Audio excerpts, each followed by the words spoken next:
Hi friend good morning जय जगन्नाथ। आज blog start होता है ब्रेकफास्ट दीदी मोर रुटी की सेकी देलु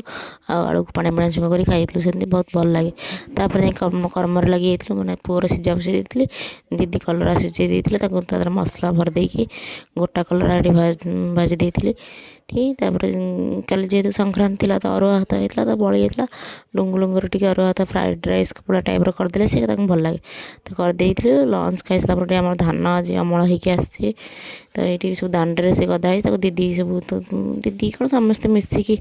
नहीं आस माँ हरिका बारिकी तो मुझे से तो धान ये कर मुझे घर कम कर दिए तो ओल्ले देती पुअर सब कपड़ा सब छात नहीं आसती इटा हरिका थुआई ऊपर घर कल स्टार्ट हो कम कर हाली तो कहले भोक लगे मत स्पाइसी वाला मैगी बनईदेला तो मैं स्पाइसी वाला मैगी बन दे देती ये देखिए आम दिन केमती कला भल लगे लाइक शेयर सब्सक्राइब करेंगे रही जय जगन्नाथ।